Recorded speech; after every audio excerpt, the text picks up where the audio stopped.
Here's my adoption journey. I was a mistake. I'm not supposed to exist, but here I am. My family wanted me to have a better life than the one they could provide and put me up for adoption. So I was born, from what I know, in 1989 in Busan, Korea, and I was adopted to a white family in 1991. I was adopted to a small island off of Cape Cod, Massachusetts. At the time, my parents were living and working on this island, which is owned by a very wealthy family.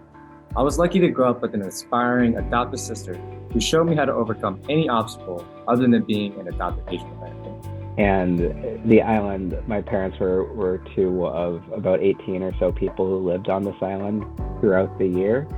The island became a bit of a metaphor for feelings of isolation, being on an island separated from an understanding of Asian identity, adoptee identity, any other identities that might, be able to be symbolized and be detached from my experience growing up on a private island. If I were to explain to someone what it felt like to be an Asian American with an identity crisis, I would say it's similar to some people dealing with depression. You go around trying to live life, but know in the back of your head, something ain't right. My sense of self and understanding of who I am, I think, was really impacted by getting into music, and especially kind of like punk rock music early on in my life. I think the island experience really teed me up at an early age for understanding economic inequities and just like the haves versus the have-nots. And then the feelings of being separated from anyone in the Asian community or the adoptee community spoke to that as well. I remember struggling for an unknown reason, but being aware of the negative feeling I had. I struggled finding fellow adoptees to exchange stories and perspectives with, to find the unidentifiable comfort I needed at the time. The comfort I needed was knowing that every other adoptee has gone through a similar experience as me.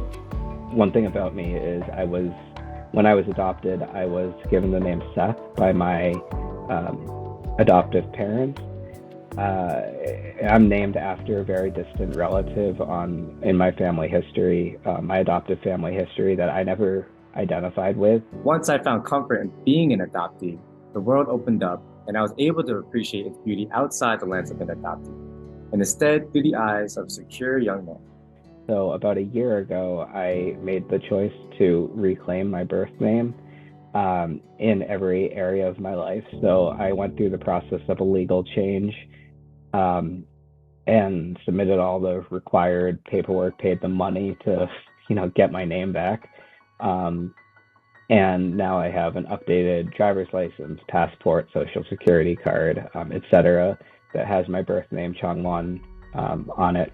And I think that really helped, even though it came, when I'm at this point in my early mid-30s, it came at an important point in my life that I'm much better off, mentally, emotionally than I was growing up, and have a much better understanding of self.